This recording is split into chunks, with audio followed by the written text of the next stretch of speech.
Welcome to this edition of Reporters. I'm Monty Francis. This week we take you to Afghanistan and Pakistan and examine the plight of the Hazara people. They're among the most persecuted people in the region and face violence on a daily basis. They've even faced mass killings at the hands of the Taliban and the Islamic State group. They made gains when American-led forces overthrew the Taliban government in 2001, but now with peace talks underway between the Taliban and the Afghan government, the Hazaras fear those gains could be lost. This week we're joined by Shazib Wala. Thanks so much for being with us. In just a few moments we'll see a report that you've made with Solène Chalvin-Fioriti and Sonia Ghazali. First off, can you just tell us about the kind of persecution that they're facing in the region?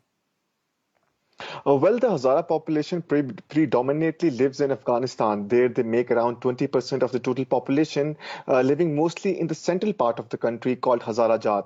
And in neighboring Pakistan, there is a population of around 600,000 Hazaras. Most of them live in Quetta, the capital of the southwestern province of Balochistan. Hazaras have been victims of discrimination for decades, even centuries. At the beginning of the 20th century, the Afghan king Abdul Rahman called them infidels, and a mass massacre of the Shia minority followed afterwards. Thousands were killed and their lands were plundered. Recently, they have become the prime target of the Afghanistan and Pakistan branch of the Islamic State group that has been able to make strong roots along the border of the neighboring countries. Okay, let's take a look at your report and we'll discuss a little bit more after.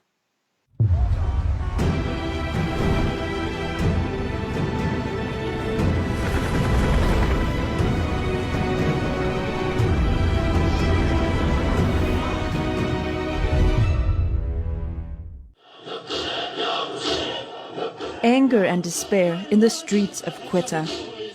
Thousands of Shia Hazaras defy the cold weather for the fourth day to continue their sit-in protest. A few days earlier, 10 coal miners, who were all members of the religious minority, were massacred by the Islamic State group.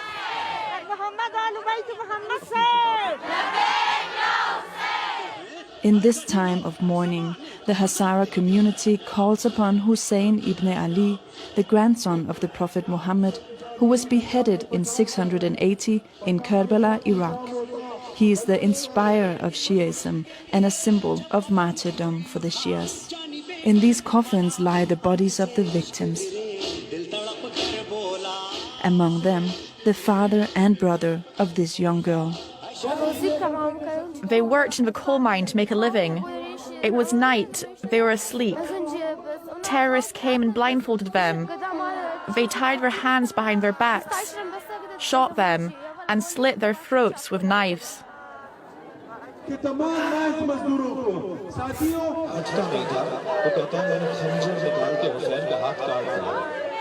We're forced to dig mass graves. Oh, Prime Minister, for God's sake, do us justice. We've been sitting here in this terrible cold for 5 nights now. Please, give us justice. Shias are frequent targets in Balochistan, Pakistan's most dangerous province. The Islamic State and the Taliban have strong roots in the region. We pause for prayer and then give the floor back to those who want to speak. Arbab Liaqat Ali is one of the organizers of the protest. Excuse me. Sorry. These are the 11 bodies of the martyrs who were killed brutally. You can see on the photos that they were all young. There were 5 people from the same family. I myself have lost a brother in the past. I have lost friends and relatives. I know the pain of losing someone. But another stage of brutality was reached with these martyrs. They were massacred. A week after the attack, the Pakistani Prime Minister finally came to Quetta to offer his condolences to the families of the victims.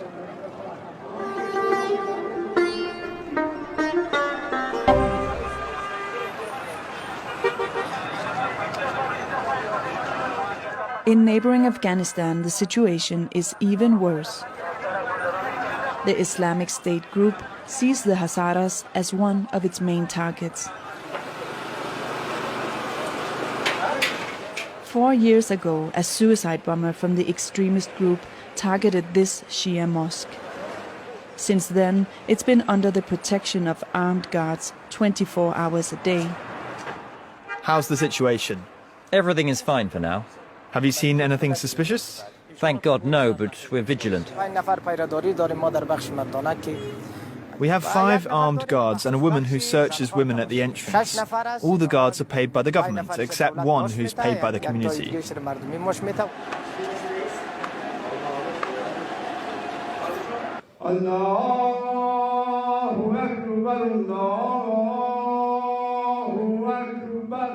The history of the Hazaras is tainted with abuse. In the 1990s, thousands of Hazaras were massacred under the Taliban regime.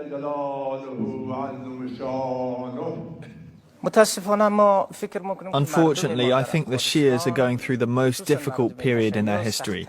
For us, it can't be worse or more dangerous than this. Mosques and religious schools are not safe. Cities and bazaars are not safe. There's no security anywhere.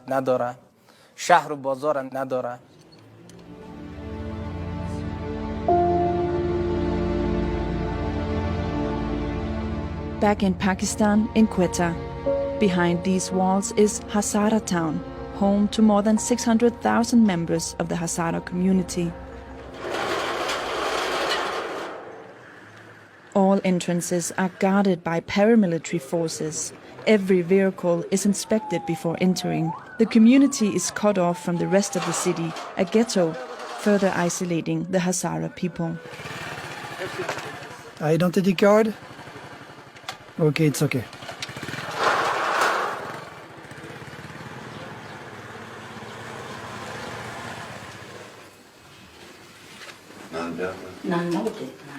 We meet Arbab Liaqat at his family house. He lives with his parents. We live in confinement. There are checkpoints all around the town. People cannot come and meet us openly, especially the Pashtuns, Baluchis and Christians. If they try to enter our area, they are stopped by the militia guards and they ask them to prove their identity. We have the impression that we live in a military base. When I come home at night, I have to show my ID. My paternal grandfather came to Pakistan when the Afghan king Abdul Rahman massacred thousands of Hazaras, so they fled to take refuge here. That was 150 years ago. Whenever I'm alone, I complain to my ancestors and ask them why they settled in such a country. You could have gone to Germany, I tell them, or you could have fled to Iran. We wouldn't be targeted like this over there.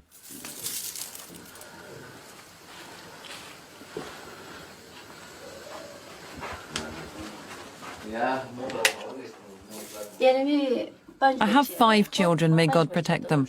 This is Liaqat and this is Sadakat. There were targeted assassinations here. Hazaras were being killed every day, so we sent them abroad. One of them was 16 years old and the other was 18. It's been 7 years since they left. I don't know when I'll be able to see my children again.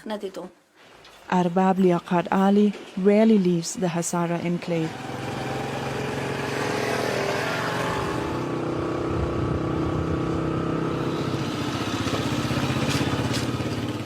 He teaches English at a tuition center.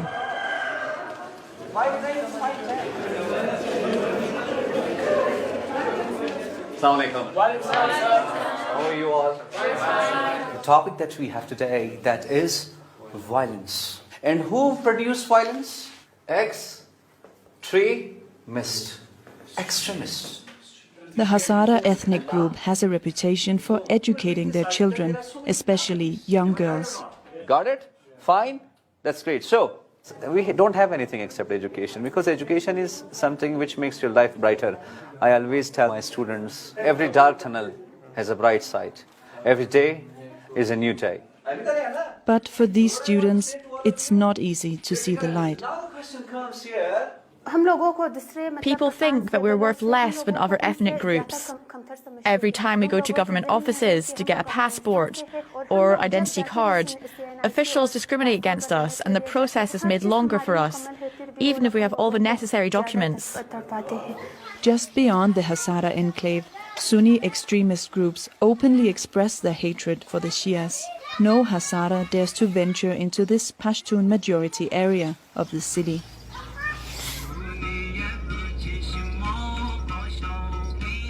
In central Afghanistan, the Hazaras have their own territory, the Hazara Jat, meaning the land of the Hazaras. The rural province of Daikundi is one of the most isolated and poorest in the country. But there is a social progressiveness here, which has favored women. In fact, the head of the provincial council is a woman, something you don't see very often in Afghanistan. Security in the provincial capital is very good. I'm the head of the provincial council and I have no police or bodyguards to protect me. I can interact freely with the people. Security in most of the province is not bad, but in some districts there are problems. As traders who have to travel back and forth to Kabul know all too well. Hello. Hello, Haji. Haji Saeed, how are you? How's business? Business is not good. Have you heard anything about security outside the capital? The Taliban collect taxes on the road in Jalwez district. Drivers have to pay, they have no choice. They pay between 1,000 and 2,000 Afghanis, between $20 and $30. This representative of a district in the south came to share his concerns with the provincial authorities. Over the last 4 or 5 years, more than 150 civilians, as well as members of the local security forces, have been martyred. They have been killed by the Taliban, Al-Qaeda and Daesh. I've heard that the local police at the checkpoints have nothing. They don't have proper cover and not enough ammunition nor proper cars for transportation. What can be done? Have you complained? Police in other parts of the country have equipment. They are well treated, but that's not the case here. Here at the front line in Pato district, the security of the provincial capital is at stake. It's thanks to Pato that the rest of the province is safe. We've gone several times to the central government for help, but nobody listens to us. Before the Afghan constitution was introduced in 2004, the Hazaras were denied the same rights as other citizens.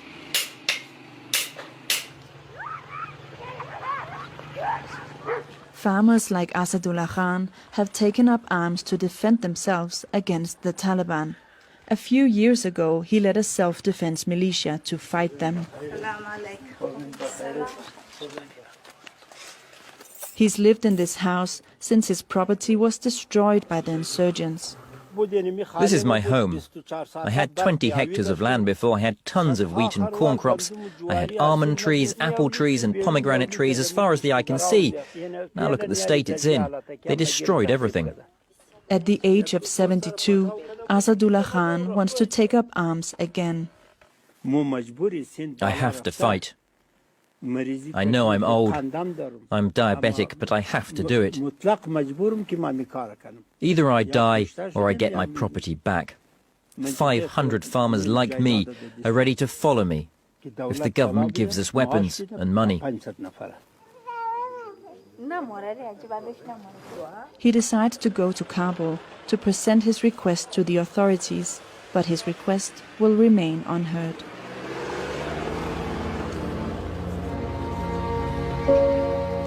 In neighboring Bamiyan, the Hazaras are nervous. There was an explosion 4 months ago near the famous statues of the Buddha that were blown up by the Taliban 20 years ago. Peace negotiations may be underway to end the war, but the Hazaras, like other minorities, fear that their interests have been forgotten.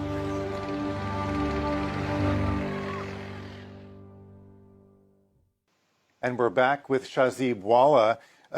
In your report, we understand that the security situation of the Hazaras has deteriorated in recent years. There are attacks by the Taliban, particularly on routes taken by the Hazaras to return to their lands in the center of the country. You met an owner of a minibus company that makes these trips. What do drivers like him face at these checkpoints manned by the Taliban? Well, at this point of time, the Taliban control more territory in Afghanistan since any other time in the past 20 years. They impose their own law in these areas and tax vehicles that are passing through. There have been even reports of Hazara commuters that were being kidnapped and tortured by the Taliban while they were just trying to pass through the territory controlled by the insurgent group. We actually met with the Hazara owner of a minibus company, and he explained to us the ordeal of traveling through Taliban-controlled areas. The Taliban charge our passengers as well as the driver. They give receipts to each person after collecting the money. The car drivers have to pay 1,000, 1,500 or 2,000 Afghanis, about $20. In total, they take between 5,000 and 10,000 Afghanis per minibus, about $130. Nobody wants to travel in such conditions. So with the Americans pulling out of Afghanistan, what effect do you think that will have on the Hazaras? For the Hazaras, without a doubt, this retreat of troops mean exposing them even more to potential Taliban attacks. In the Hazarajat, Taliban attacks on government checkpoints have multiplied in recent years, and the locals worry if there is a withdrawal of foreign forces without a comprehensive ceasefire in the country, they will eventually lose their territory to the insurgent group. Well, so in your report, there is a pretty striking moment. It takes place in the Hazaras' home province. There, women enjoy a certain freedom. Is that now under threat? Well, definitely Hazaras are one of the most educated and progressive ethnic group in Afghanistan. If you go to the western side of Kabul, where most of the population is Hazara, you will find cafes, coffee shops run by women, which is not common in Afghanistan. We went to Daikundi in central Afghanistan, and the local officials told us that they have the highest rate of admissions of students in the best Afghan universities. In general, Hazaras invest a lot in the education of youth, especially girls. And this lifestyle will definitely be threatened if the Taliban come back into power, because no doubt Taliban will try to impose a very conservative and hardline interpretation of Islam, in which there will be very less space for progressive values, especially when it comes to women. Okay, Shazib, thanks so much for your report. That's it for this week. You can see this and past editions of Reporters on our website, France24.com/EN. We'll see you next week. Thanks for joining us.